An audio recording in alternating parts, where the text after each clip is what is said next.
नमस्कार दोस्तों, आज एक और पारिवारिक कहानी में मैं आपका स्वागत करती हूँ। 12वीं मंजिल की बालकनी में कनिका खड़ी नीचे देख रही थी।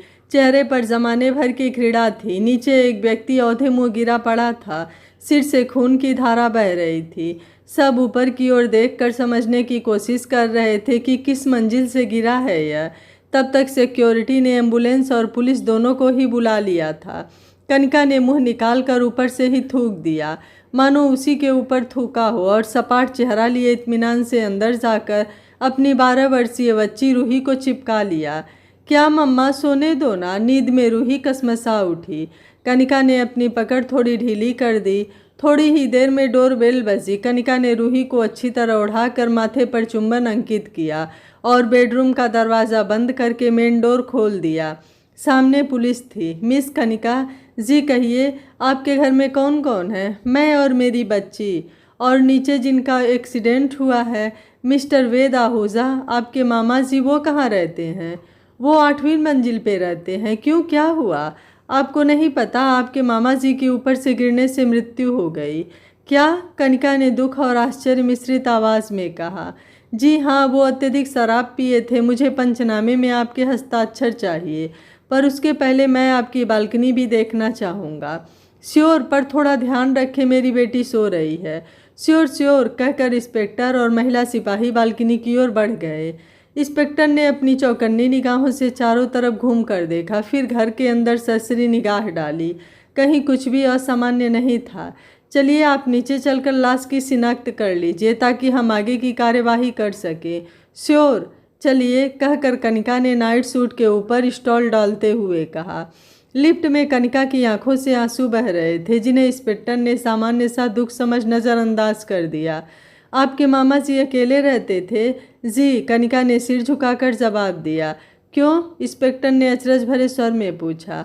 उनका अच्छा खासा बिजनेस था, बैंक बैलेंस, प्रॉपर्टी है। फिर?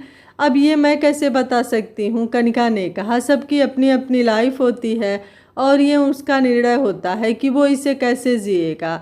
हाँ हाँ, मैंने तो बस आपसे ऐसे ही पूछ लिया।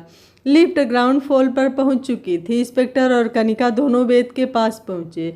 तब तक एम्बुलेंस कर्मचारी बॉडी को स्ट्रेचर पर लिटा चुके थे, काले चेहरे पर खून लिपट कर और उसे भयानक बना रहा था।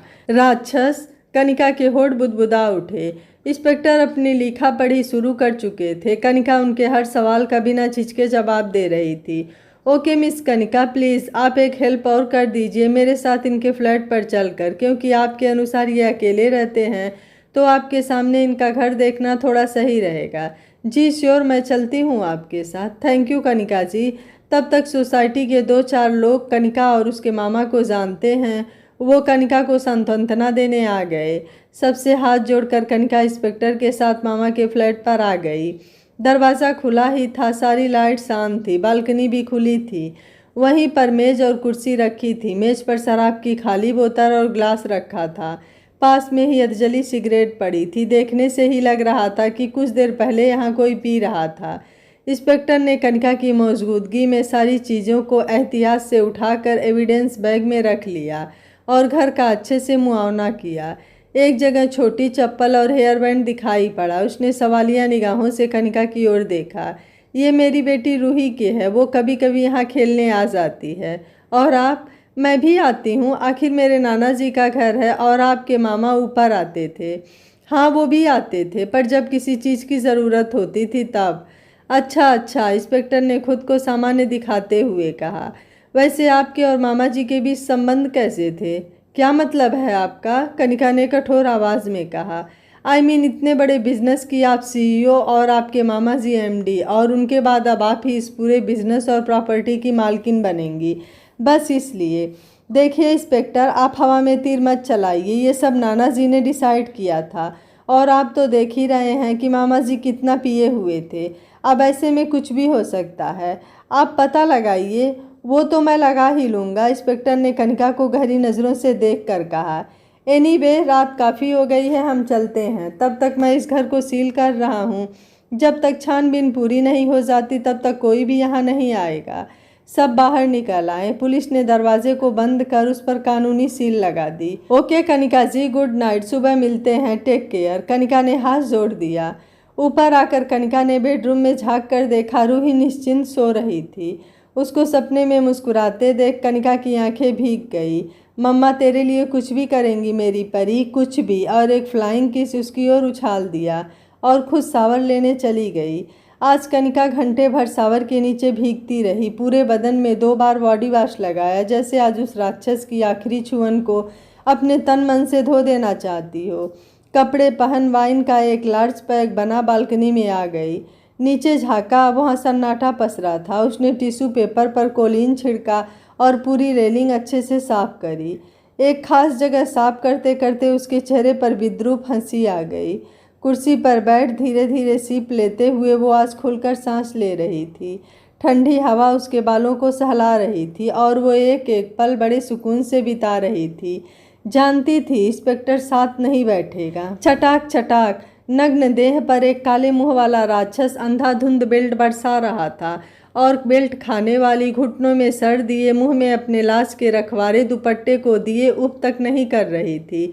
छिनाल कमीनी, आइंदा उस नीलेश के साथ देखा तो तेरी काल खींच लूँगा। और तेरी बेटी जानती है ना उसके साथ क्या करूँगा? नहीं नहीं, वो खिखियाई। मेरी बेटी को कुछ मत करना, मैं आपकी हर बात मानूंगी। साली सारा मूड ऑफ कर दिया। चल आजा, थोड़ा मूड सही कर मेरा। वो जैसे तैसे कराती हुई अपने आप को समेटती बेड पर लेट गई और राक्षस उसके तन ही नहीं मन के भी 100 टुकड़े करने लगा। कनिका चिहुक कर उठ बैठी। ओ यह स्वप्न था। उसने अपना बदन निहारा। बेल्टों के निशान तन से तो मिट गए थे, पर मन के वो क्या कभी मिटेंगे? नीलेश, एक अक्स उभरा। इन सब के बीच एक वही चेहरा तो था जिसे देख वो थोड़ा सुकून पाती थी। नीलेश उनकी कंपनी में नए मैनेजर। जब उसे सीईओ की पोस्ट नाना जी ने सौंपी थी उसने भी ज्वाइन किया था। कनिका और उसकी उम्र लगभग समान ही थी। 6 फीट का लंबा कद, आकर्षक चेहरा और सदा एक भोली मुस्कान। पर काम में इतना परफेक्ट और मेहनती कि नाना जी ने उस पर और जिम्मेदारी डाल दी। अक्सर काम के सिलसिले में कनिका से उसका आमना सामना हो ही जाता था। आखिर एक दिन नीलेश ने पूछ ही लिया, मैडम जी कभी कभी काम के अलावा भी कुछ सोच लिया करें। कनिका ने भावहीन आंखों से देखा। मेरा मतलब है आप ना किसी से बोलती हैं ना हंसती हैं। लंच टाइम पर भी आप फाइलों से उलझी रहती हैं। अरे इस बेचारे छोटे से दिमाग को भी ब्रेक की ज़रूरत होती होगी। और कहकर हंस दिया। उसकी बातें सुन कनिका भी मुस्कुरा दी। ये हुई ना बात। कभी आपने खुद को मुस्कुराते देखा है शीशे में? कितनी प्यारी लगती हैं आप। अगर नहीं तो आज ज़रूर देखिएगा। और देखिए, आपके मुस्कुराने से आपके ऑफिस की सारी बोरिंग एनर्जी भाग गई। इतना कहकर ऑफिस की खिड़की खोल दी। बगीचे में लगे गुलाबों की खुशबू से कमरा महक गया। कनिका ने धन्यवाद भरी दृष्टि से नीलेश को देखा। नीलेश ने जाते हुए कहा, मैं कॉफ़ी भिजवाता हूँ आपके लिए। उस दिन के बाद जब तब नीलेश अक्सर उससे बात करके उसके चेहरे पर मुस्कान ला ही देता। कनिका ये नहीं जानती थी कि जब भी नीलेश उसके केबिन में आता कोई व्यक्ति लगातार आसपास मंडराता रहता। उस दिन रात बहुत हो गई थी और अचानक से कनिका की कार खराब हो गई। बारिश जोरों पर थी। कैब का आता पता नहीं था। घर में मौजूद 7 वर्ष की बेटी रूही की चिंता ने उसके चेहरे पर घबराहट ला दी। ऐसे समय नीलेश अपनी कार निकाल रहा था। कनिका को पार्किंग एरिया में यूं घबराते देख उसने कहा, चलिए मैं आपको ड्रॉप कर दूंगा। कनिका ने कहा, नहीं इट्स ओके, मैं कोई कैब ले लूँगी। नीलेश ने कहा, इस वक्त कुछ नहीं मिलेगा, आइए, कहकर कार का दरवाज़ा खोल दिया। कनिका भी जल्दी घर पहुंचना चाहती थी, इसलिए थैंक्स कहकर बैठ गई। नीलेश ने उसकी घबराहट देखकर पूछा, अगर आप बुरा न माने तो क्या मैं कुछ आपसे पूछ सकता हूँ? कनिका ने कहा, क्या? नीलेश ने कहा, आप हमेशा चुपचाप घबराई हुई क्यों रहती हैं और इस वक्त तो बहुत ज़्यादा ही डरी हुई लग रही हैं। क्या मैं आपके लिए कुछ कर सकता हूँ? नहीं ऐसा कुछ नहीं, घर पर मेरी बच्ची है बस इसलिए। अरे वो तो मैं जानता हूँ, पर वो अकेले थोड़ी है, आपके नाना नानी और मामा जी सब हैं वहाँ। इसमें डरने की बात क्या है? कनिका ने कोई जवाब नहीं दिया। नीलेश भी उसके उखड़े मूड को भाप कर चुप हो गया। थोड़ी देर में कनिका अपनी सोसाइटी के गेट पर थी। उसने जल्दी कार का दरवाज़ा खोला और उतरने लगी। हड़बड़ाहट में उसकी साड़ी का पल्लू दरवाजे में फंस गया। नीलेश झुककर निकालने लगा, तभी कनिका के मामा जी की कार ने एंट्री ली। नशे में धुत मामा जी ने इन लोगों को साथ देखा तो जल उठे। वो कनिका को घूरते हुए लिफ्ट की तरफ बढ़ गए। कनिका भी दौड़ते हुए दूसरी लिफ्ट में आ गई। दोनों की ही लिफ्ट 8वीं मंजिल पर रुकी। बेल बजने पर नौकरानी ने दरवाज़ा खोला।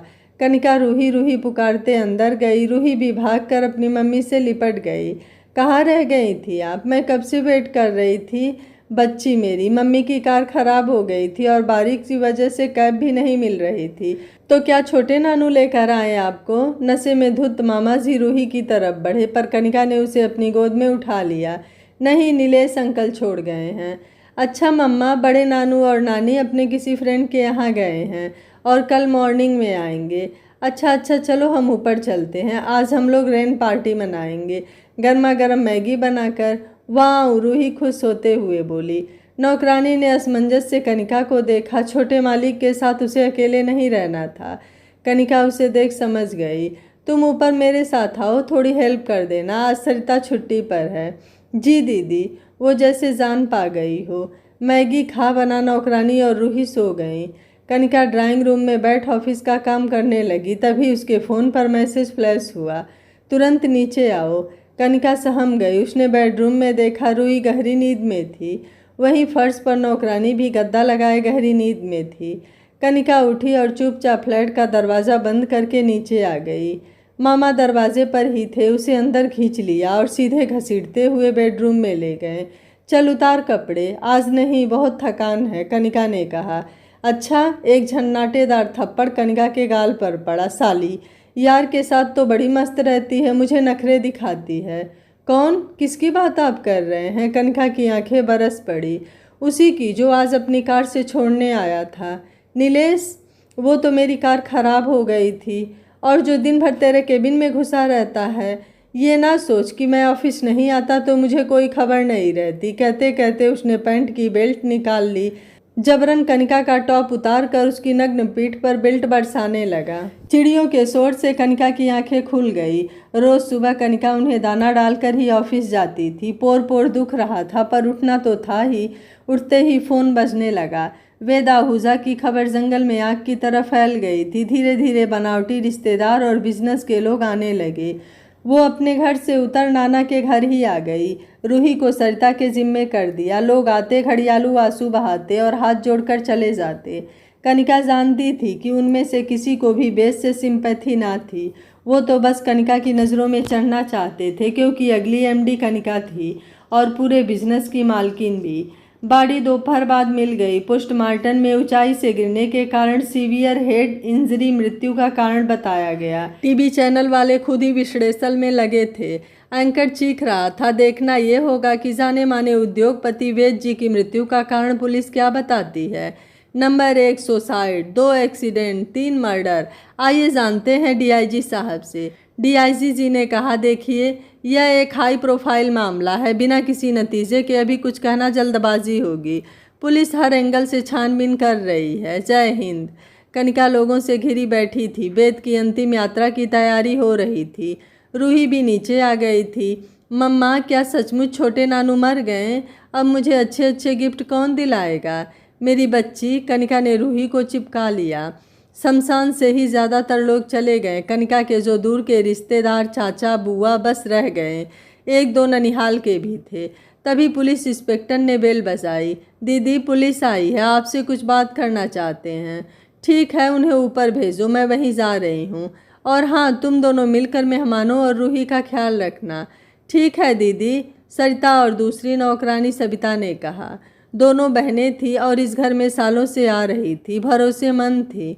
इंस्पेक्टर गहरी नज़रों से कनिका को देखते हुए कहा, कनिका जी, आपके मामा जी ऑफिस नहीं जाते थे? अपने नाना जी की मृत्यु के बाद आपने ही पूरा बिजनेस संभाला। इससे आपके मामा जी और आप में कुछ तो मनमुटाव हुए होंगे। कनिका ने कहा, बिल्कुल नहीं, क्योंकि नाना जी के सामने से ही उन्होंने ऑफिस जाना बंद कर दिया था। इंस्पेक्टर ने कहा, मैं अभी आपके ऑफिस से आ रहा हूँ। मुझे पता चला कि सारे फाइनेंशियल डिसीजन आप लेती थी। कनिका ने कहा, जी, क्योंकि मामा जी हर वक्त शराब में डूबे रहते थे, तो नाना जी ने बिजनेस बचाने के लिए ये जिम्मेदारी मुझे सौंप दी। इंस्पेक्टर ने कहा, तो फिर तो आपके और मामा जी के बीच झगड़े होते होंगे, वो आपसे नफरत करते होंगे। जी नहीं, नफरत तो मैं उससे करती थी। दांत पीसकर कनिका बुदबुदाई। जी नहीं, झगड़े का तो कोई सवाल ही नहीं था। कंपनी के 50% शेयर के वो मालिक थे, जिसकी अच्छी खासी रकम उनके बैंक में जमा होती थी। इंस्पेक्टर ने कहा, क्या कल रात मामा जी ऊपर आपके घर आए थे? कनिका असहज हो गई। इंस्पेक्टर ध्यान से उसका चेहरा पढ़ने की कोशिश कर रहा था। जी नहीं, कनिका ने कहा। इंस्पेक्टर ने कहा, देखिए कनिका जी, आप कोऑपरेट करेंगी तो ज़्यादा अच्छा रहेगा हमारी इन्वेस्टिगेशन के लिए। मैंने सीसीटीवी फुटेज देखे हैं। आपके मामा अपने फ्लैट से निकलकर लिफ्ट में गए और आपके फ्लोर पर निकलकर आपके दरवाजे के सामने दिखाई पड़ रहे हैं, वो भी उनकी मौत के 2 घंटे पहले। अब आप कुछ बताएंगी? कनिका ने कहा, जी हाँ, वो आए थे। उनकी कुक छुट्टी पर थी तो खाना लेने आए थे, पर जो यहाँ बना था वो उन्हें पसंद नहीं था, इसलिए चले गए। इंस्पेक्टर ने कहा, पर अभी तो आपने कहा कि वो आए ही नहीं। कनिका ने कहा, जी मैं घबराहट में भूल गई। इंस्पेक्टर ने कहा, कोई बात नहीं, मैं समझ सकता हूँ, पर मैं भी मजबूर हूँ, मुझे आपके घर की तलाशी लेनी होगी।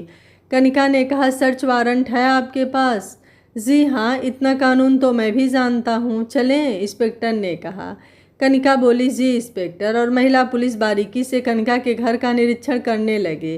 कालीन पर एक जगह सिगरेट की बाल बराबर राख पड़ी हुई थी। महिला पुलिस ने सावधानी से उसे ब्रश की सहायता से उठा लिया। इंस्पेक्टर ने कहा, कनिका जी, आप स्मोकिंग करती हैं? कनिका ने कहा, जी नहीं। ओके। इंस्पेक्टर ने कहा। बालकनी में एक जगह उसकी निगाह चमक गई। उसने लेंस से ध्यान से देखा। उतनी जगह की रेलिंग बाकी की अपेक्षा ज़्यादा चमक रही थी। इंस्पेक्टर ने नीचे झांक कर देखा। उसी जगह रेलिंग के नीचे जो सीमेंट की कंगूरे वाली कार्निश थी, उस पर धूल की बहुत कम रेखाएं थी। बाकी पूरी कार्निश धूल से अटी पड़ी थी। उसके चेहरे पर मुस्कान आ गई। उसी कॉर्निश में कुछ छोटी सी कील थी, शायद दीपावली में झाली टांगने के लिए लगाई गई होगी। उस पर कपड़े का रेशा भी फंसा था, जो हवा में इधर उधर उड़ रहा था। इंस्पेक्टर ने उसे भी ग्लव्स पहनकर निकाला और पॉलीथीन में रख लिया। इंस्पेक्टर ने कहा, कनिका जी, इतना तो तय है कि आप कुछ छिपा रही हैं, पर क्या ये आप यहाँ बताएंगी या पुलिस स्टेशन में चलकर? कनिका ने कहा, मैं कुछ नहीं छिपा रही, एक साधारण से एक्सीडेंट को आप मर्डर की ओर मोड़ रहे हैं। इंस्पेक्टर ने कहा, ये तो समय बताएगा, फिलहाल आप हमारे साथ चलिए। शांति से चलेंगी तो ठीक, वरना हम और तरीके से ले जाएंगे। कनिका ने कहा, मैं चल रही हूँ, पर मैं अपनी बेटी से मिलकर अपनी गाड़ी में आ रही हूँ। विश्वास रखिए, मैं कहीं नहीं भागूंगा। इंस्पेक्टर ने कहा, पता है, मैं नीचे जीप में आपका इंतज़ार कर रहा हूँ। कनिका ने रूही को प्यार किया और सरिता सविता को इंस्ट्रक्शन दिया। मम्मा, आप कहाँ जा रही हैं? बस पुलिस अंकल के साथ, थोड़ी देर लगेगी, आप खाना खाकर सरिता आंटी के साथ ही रहना। ओके ओके मम्मा, I can take care myself. अब मैं बिग गर्ल हो गई हूँ। हाँ बच्चा, मैं जानती हूँ, you are my strongest baby. अच्छा, मैं चलती हूँ, बाय। कार की चाबी उठाकर लिफ्ट की तरफ बढ़ गई। कनिका एक बार फिर अपनी पुरानी यादों में खो गई, जहाँ से उसने इस नर्क भरे दलदल में प्रवेश किया था। पूरे शहर के प्रतिष्ठित उद्योगपति अमृतलाल आहूजा, इन्वर्टर और स्टेबलाइजर कंपनी की फैक्ट्री, ऑल ओवर इंडिया में उनका नाम था। ALA ब्रांड नाम, खुशहाल परिवार। किरण एक प्यारी सी बेटी और पत्नी, पर 15 साल की होते किरण ने अपनी माँ को खो दिया। उनकी अचानक मृत्यु ने आहूजा जी को हिलाकर रख दिया, पर कहते हैं समय सबसे बड़ा मरहम होता है। 2 साल बाद सबके समझाने पर उन्होंने एक विधवा से शादी कर ली। तर्क था कि बेटी ब्याह कर चली जाएगी, बुढ़ापा कैसे कटेगा। शादी के 2 साल बाद ही उन्हें पुत्र रत्न की प्राप्ति हुई। चारों तरफ खुशी का माहौल था। किरण के दिल में भी अपनी सौतेली माया भाई के लिए कोई मलाल नहीं था। आहूजा जी भी किरण को ही सर्वोपरि रखते। 21 साल की किरण ने बिजनेस मैनेजमेंट की पढ़ाई करने के लिए कॉलेज में एडमिशन लिया। उसी समय पूरे शहर में थोड़ी दूर बसे गांव के एक संपन्न किसान परिवार के बेटे सूरज ने MSc एग्रीकल्चर में प्रवेश लिया। दोनों अलग विधाओं में, पर एक चीज़ कॉमन थी, संगीत। कॉलेज के फंक्शन में गाने के कंपटीशन में हिस्सा लेना दोनों का ही जुनून था। पहले साल का आखिरी कंपटीशन था। इस बार डुएट की प्रतिस्पर्धा थी, और वो भी और कॉलेजों से। तय हुआ कि उस कॉलेज से सूरज और किरण डुएट गाएंगे। गाने के बोल भी प्यार हुआ, इकरार हुआ, तय हुआ। स्टेज पर गाते हुए दोनों ऐसे लग रहे थे जैसे सचमुच ये गाना इन्हीं के लिए बनाया गया हो। जैसा कि उम्मीद थी, उन्हीं का कॉलेज फर्स्ट आया। ट्रॉफी लेते समय दोनों ने एक दूसरे को बधाई दी। उसके बाद मिलने का सिलसिला चल निकला।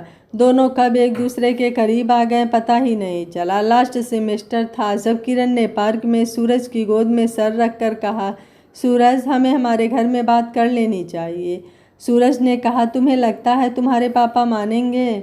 किरण ने कहा, आज तक तो उन्होंने मेरी कोई बात नहीं टाली। सूरज ने कहा, पर यह बात अलग है, वो पढ़ाई के बाद तुम्हें अपने बिजनेस में एक सफल मुकाम देना चाहते हैं। किरण ने कहा, हाँ, पर मैं तुम्हारे बिना नहीं रह सकती।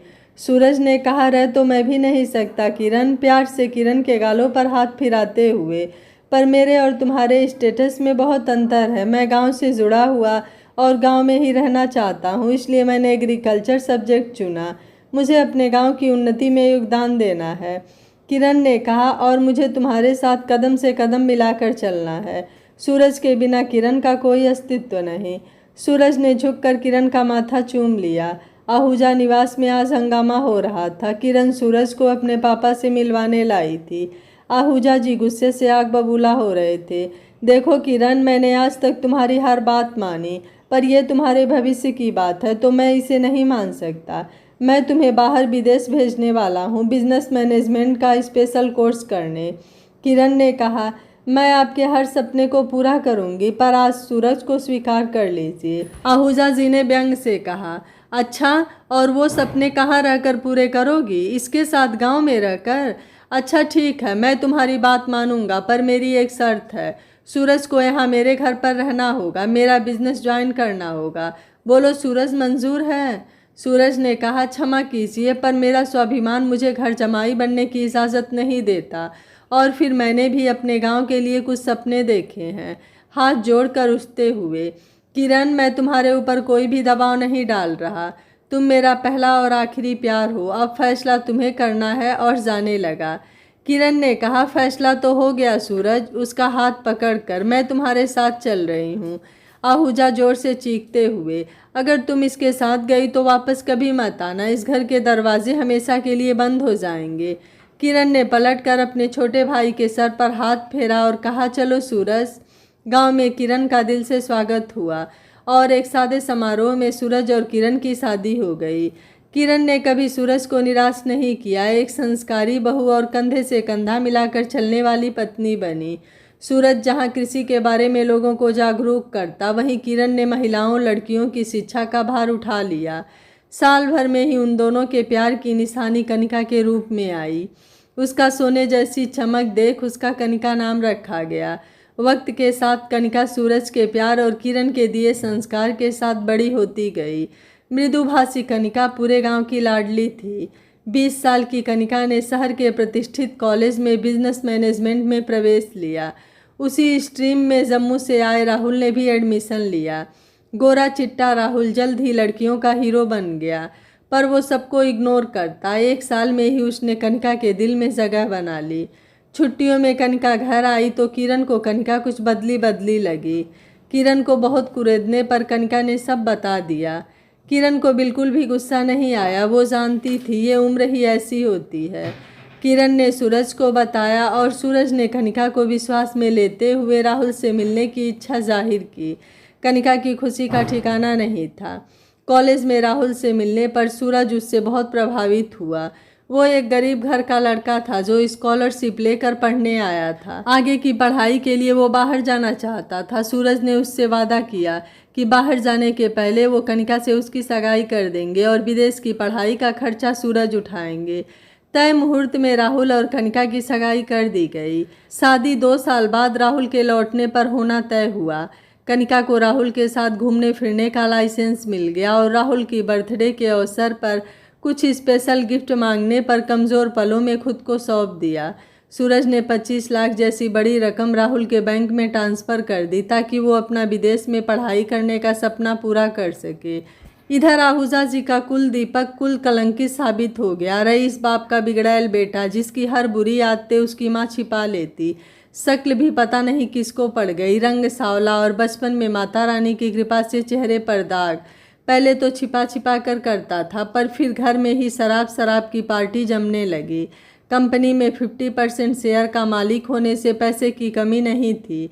आहूजा जी की बूढ़ी रंगों में इतना बड़ा बिजनेस संभालने की शक्ति खत्म हो रही थी। वेद ने भी अपने अयाशियों के चलते घर छोड़ दिया और पॉश सोसाइटी में 8वीं मंजिल पर लग्जीरियस फ्लैट खरीद लिया। आहूजा जी को समझ आ गया कि अब उनका बिजनेस बर्बादी की तरफ है। ऐसे समय उन्हें अपने बेटी दामाद की याद आई। जानते थे किरण तो बात भी नहीं करेगी, इसलिए उन्होंने सूरज से फ़ोन पर बात की। रो रो कर उससे बिजनेस संभालने की बात कही। सूरज ने उन्हें आश्वासन दिया कि वो किरण से बात करेंगे। कनिका और राहुल का लास्ट सेमेस्टर बचा था। इधर गांव में मलेरिया और डेंगू ने तबाही मचा दी।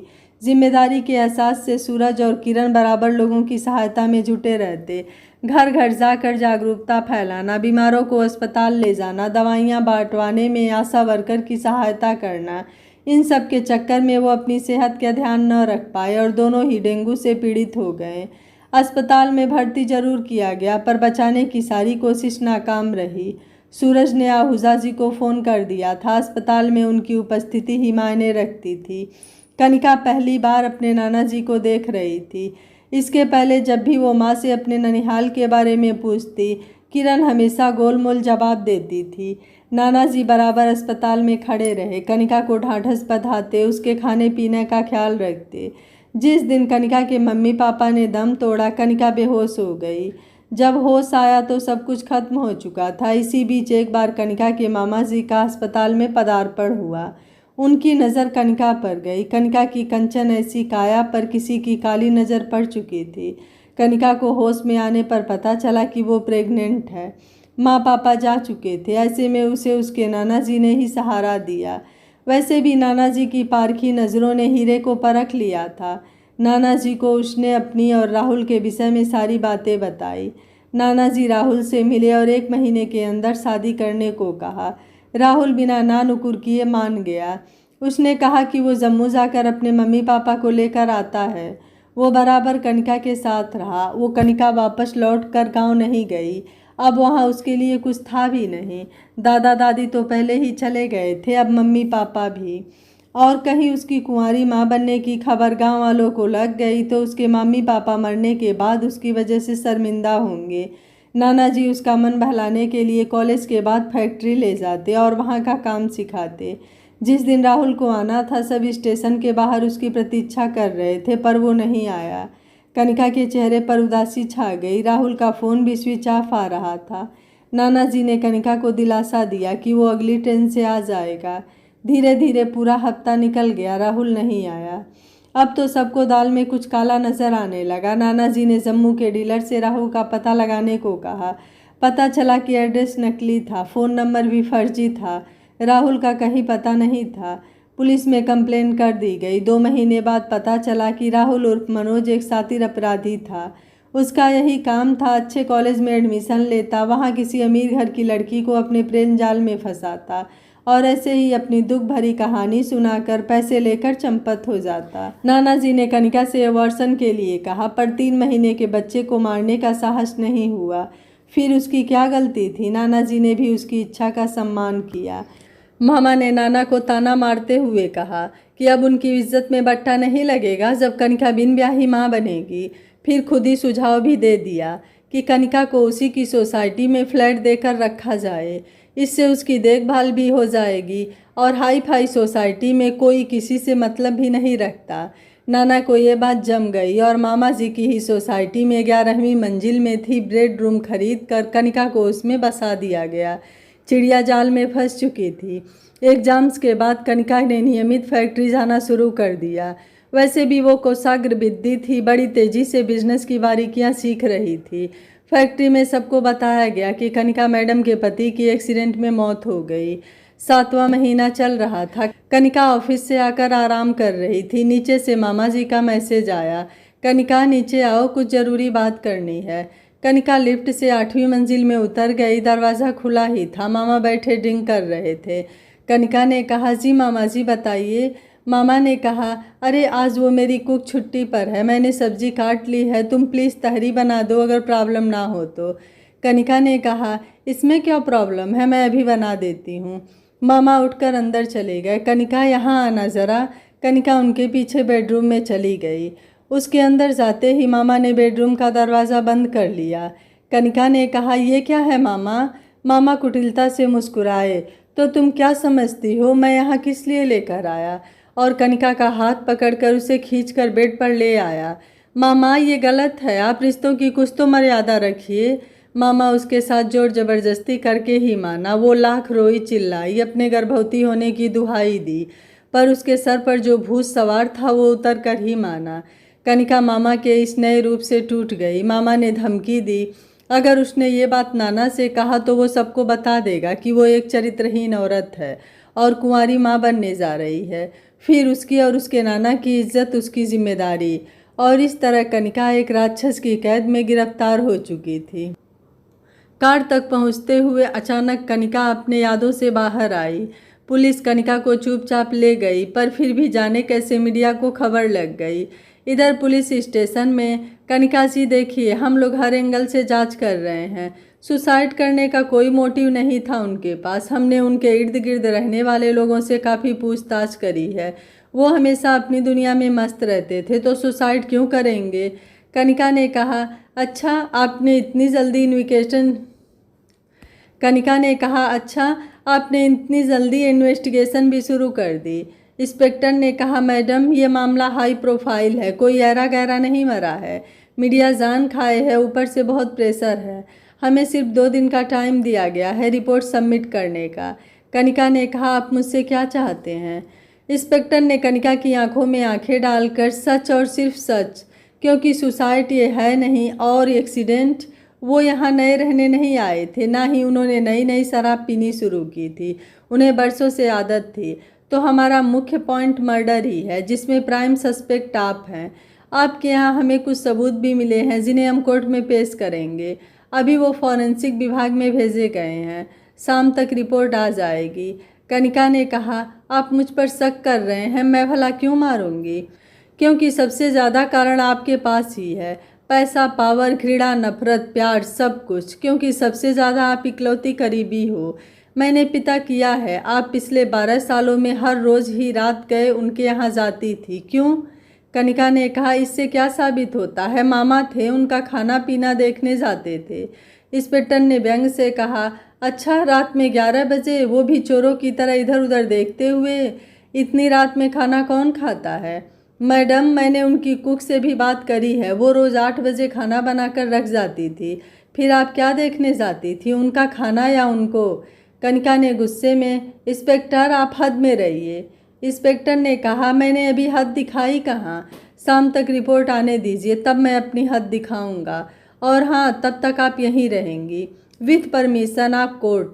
टीवी चैनल में एंकर गला फाड़ रहे थे, तो क्या वेद जी की हत्या हुई है और वो मर्डर उनकी अपनी भांजी और AILA कंपनी की CEO मिस कनिका ने किया?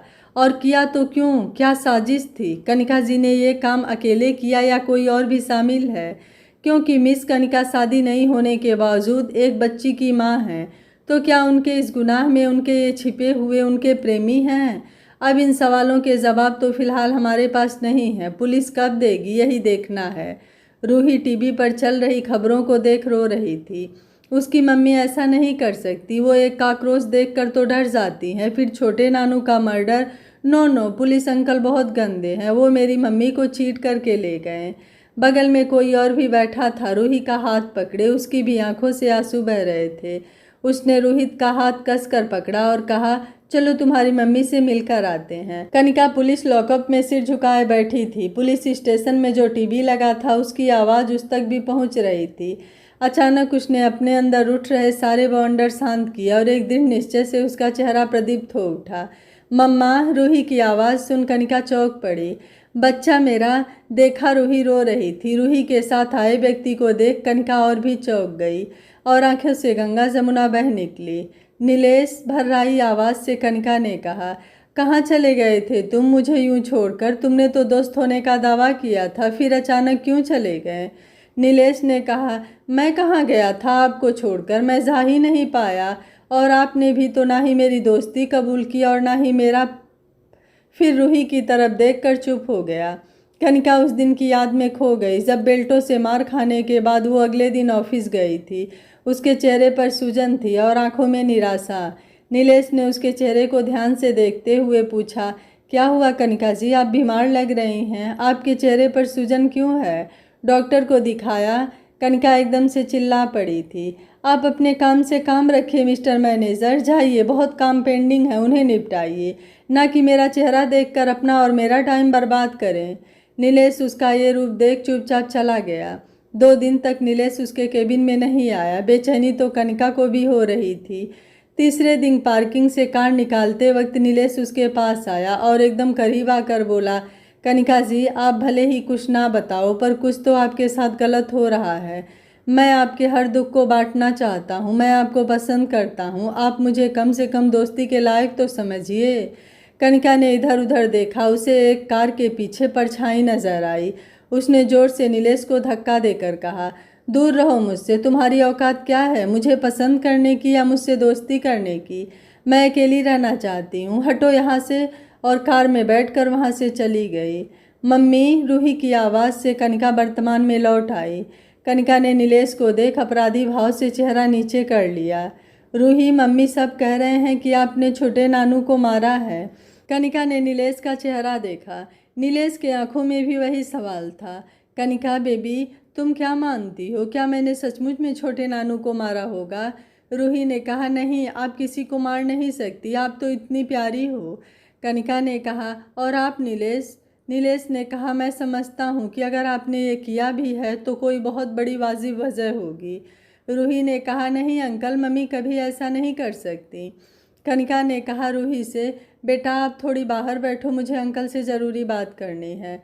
कनिका ने कहा, नीलेश जी, मुझे आपसे एक वादा चाहिए, अगर मुझे सज़ा होती है तो आप रूही का और बिजनेस का ख्याल रखेंगे, बिल्कुल एक सच्चे दोस्त की तरह। मैं तब भी आपकी दोस्ती चाहती थी और आज भी।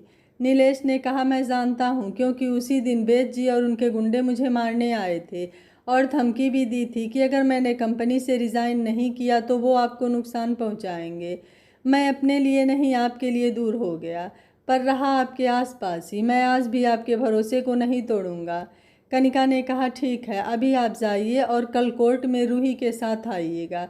मैं भी थक गई हूँ, कल पूरी दुनिया के सामने मैं सारा सच बताऊंगी।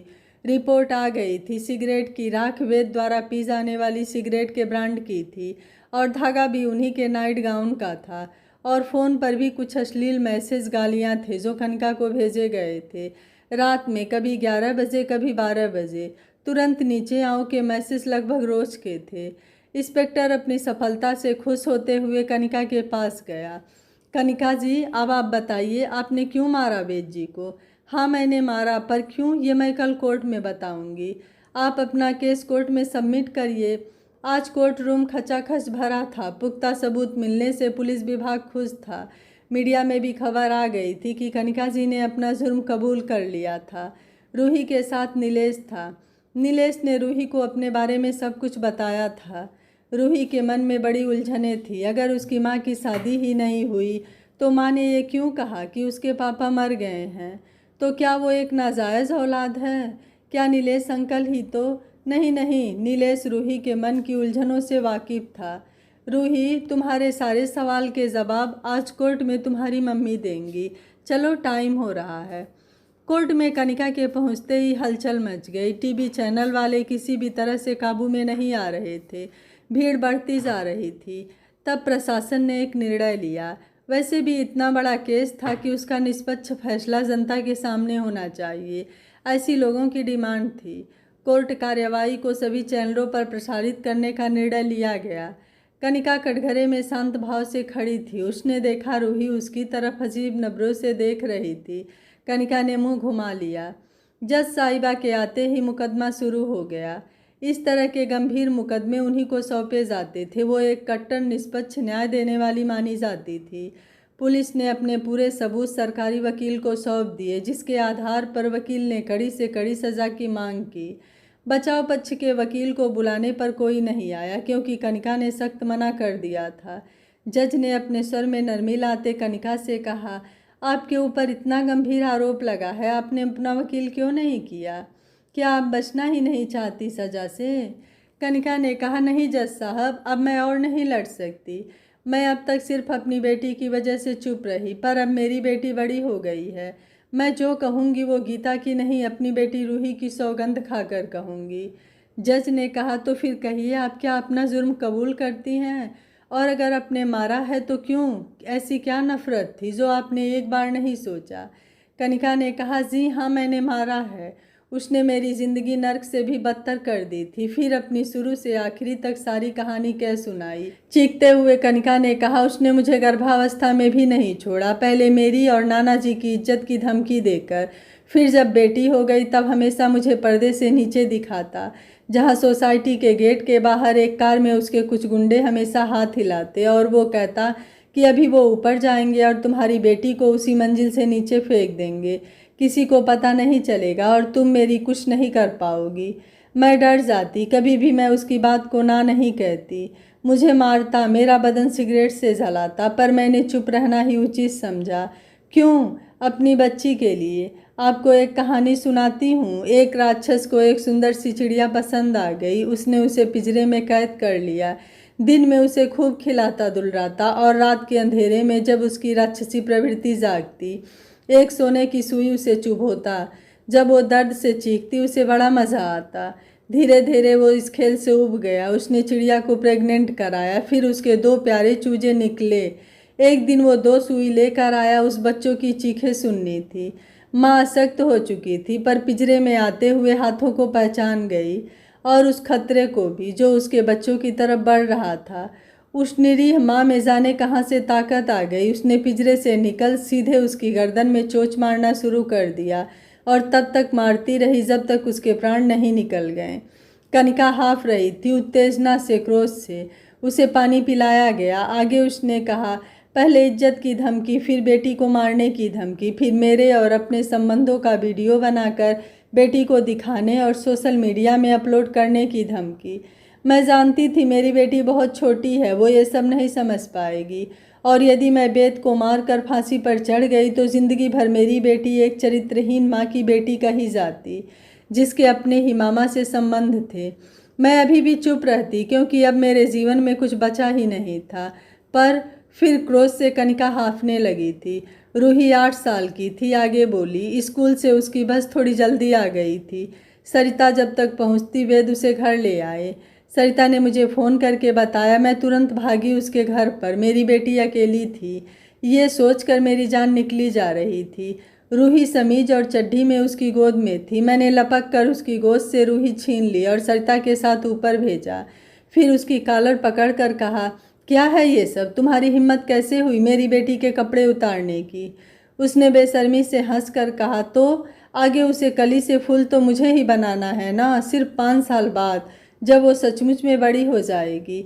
सच्ची में तब तक मैं कुछ नहीं करूँगा, तुम्हारी कसम। कनिका पागलों की तरह चीखी। मैं बिल्कुल अकेली थी। एक नीलेश आए थे मेरी ज़िंदगी में, पर उसकी वजह से वो भी दूर हो गए। नीलेश ने अपना सर झुका लिया। कोर्ट रूम में सन्नाटा पसरा था। लोग टीपी से चिपके बैठे थे। अब उसकी नज़र मेरी बेटी पर थी। रूही की 11वीं बर्थडे पर उसने रूही को एक हीरे का पेंडेंट दिया और जाते समय मेरे कान में कह गया, सिर्फ 2 साल और फिर ये परी मेरे स्वर्ग में प्रवेश करेगी। वो अपने बेडरूम को हेल विथ हेवन कहता था, जिसमें सुकर्म, दुष्कर्म, कुकर्म सब होते थे। मैं सहम गई थी। अपनी बेटी को उस नर्क से बचाने को नित नई तरकीबें सोचती। फिर उस रात मैंने वेद को फ़ोन करा। मैंने कहा, रूही को अब पीरियड आने लगे हैं, बड़ी हो गई है, इस खुशी में पार्टी करते हैं। वो ऊपर आया। मैंने पार्टी का इंतज़ाम बालकनी में कर रखा था। सरिता को मैंने छुट्टी दे दी थी। उसने बेडरूम में झांक कर रूही को देखा और बालकनी में आ गया। मैं उसकी खुशी उसके चेहरे पर देख रही थी। मैं पैक पर पैक बनाती रही और उसे पिलाती गई। जब एकदम निढाल हो गया, मैंने उसे रूही के पास जाने को बोला। वो किसी तरह उठकर खड़ा हुआ। मैंने उसको रेलिंग के सहारे खड़ा किया और नीचे कुछ देखने को कहा। जैसे ही वो झुका, मैंने उसे धक्का दे दिया। हाँ, मैंने उसे धक्का दे दिया। मैंने उसे मार डाला। आप उसे ये सज़ा नहीं देती। मैंने फैसला किया, ये मेरा फैसला था। अब मुझे फांसी भी हो जाती है तो कोई फ़र्क नहीं। मेरी बेटी बड़ी हो गई है, सब समझ सकती है। चुप हो गई कनिका। जज समेत सबकी आंखें रो रही थी। इंस्पेक्टर भी, बाहर टीवी पर बैठे लोग भी। सन्नाटे को तोड़ती जज साहिबा की आवाज़ गूंजी, मेरी पूरी सहानुभूति है आपके साथ। मैं भी एक बेटी की माँ हूँ और औरत भी। ऐसे समय शायद मैं भी यही रास्ता अपनाती, पर कानून भावनाओं से नहीं चलता। आपने खुद जुर्म कबूल किया है, इसलिए सज़ा तो आपको होगी। पर आपकी परिस्थिति को देखते हुए मैं आपको 5 साल की कैद और 10 लाख कैश जमा कराने की सजा देती हूँ। इंस्पेक्टर ने कनिका से कहा, सॉरी मैडम जी। कनिका चुपचाप आगे बढ़ गई। रूही आकर कनिका से लिपट गई। बेटा, आज तो तुम्हें यकीन हो गया ना कि तुम्हारी मम्मी ने तुम्हारे छोटे नानू का नहीं बल्कि एक राक्षस का वध किया था। हाँ मम्मी, मुझे आप पर पूरा भरोसा था। मुझे गर्व है कि आप मेरी मम्मी हैं। लेकिन मम्मी, मत जाओ जेल। बेटा, भले ही मैंने सही किया हो लेकिन कानून की नज़रों में यह गलत है, क्योंकि कानून हाथ में लेने की इजाज़त किसी को नहीं देता है। इसलिए मुझे सज़ा तो काटनी ही होगी। बेटी, मैं जल्दी आऊँगी वापस। तब तक तुम नीलेश अंकल पर भरोसा करना और किसी पर नहीं। नीलेश, क्या तुम मेरी बेटी के साथ रहोगे? नीलेश ने कनिका की हथेली दबाते हुए कहा, मुझ पर भरोसा रखो, मैं अब कभी नहीं जाऊंगा। बिजनेस की पावर ऑफ अटर्नी नीलेश को सौंप कनिका जेल चली गई। वहाँ भी वो 2 महिला कैदियों को शिक्षा देने लगी। रूही अपना हर बर्थडे नीलेश और कनिका के साथ जेल में मनाती। नीलेश ने सब कुछ अच्छे से संभाल लिया था। आज रूही की 17वीं बर्थडे थी और कनिका भी जेल से रिहा हो रही थी। आज शाम को एक बहुत बड़ी पार्टी का आयोजन किया था नीलेश और रूही ने मिलकर। नीलेश और रूही के साथ फैक्ट्री के कर्मचारी भी आए थे। सब उसे देख चिल्लाने लगे, आ गई हमारी कनिका मैडम जी। शाम को केक काट कर कनिका को केक खिलाते हुए रूही ने कहा, मम्मी, मैं आपसे गिफ्ट मांगूं? हाँ मेरे बच्चे, कुछ भी मांगो। रूही ने नीलेश को कनिका के करीब लाते हुए कहा, अब आप इनका इंतज़ार खत्म करिए। मैं भी इन्हें अंकल कहते कहते थक गई हूँ, अब पापा कहना चाहती हूँ। कनिका ने नीलेश की ओर देखा। वहाँ उसे अपने लिए बेइंतहा प्यार नजर आया। उसने सर झुका दिया। रूही ने झट से नीलेश को इशारा किया और नीलेश ने अंगूठी निकाल कनिका की ओर हाथ बढ़ाया। क्या तुम मेरी जीवन संगिनी बनोगी मिस एमडी कनिका जी? कनिका ने हाथ बढ़ाते हुए कहा, बनूंगी, पर एक शर्त पर। आपको हमारा पर्सनल मैनेजर बनना पड़ेगा, वो भी आजीवन। मुझे मंजूर है, कहकर नीलेश ने अंगूठी पहना दी। नीले आसमान से पूनम का छाद अपनी रोशनी बिखर कर उन्हें आशीर्वाद दे रहा था। दूर खड़ी जज साहिबा और इंस्पेक्टर ने भी उनकी खुशी में तालियां बजाई। हाल में टगी सूरज और किरण की फोटो अनायास मुस्कुरा उठी। आज उन्हें भी अपने बेटी के फैसले पर गर्व था। यह कहानी आपको कैसी लगी? कनिका का फैसला आपको कैसा लगा? आप मुझे अपनी राय कमेंट बॉक्स में ज़रूर दीजिएगा। वीडियो पसंद आया है तो वीडियो को लाइक, शेयर एंड चैनल को सब्सक्राइब कर लीजिएगा। Thank you for watching. मिलते हैं अगली कहानी में।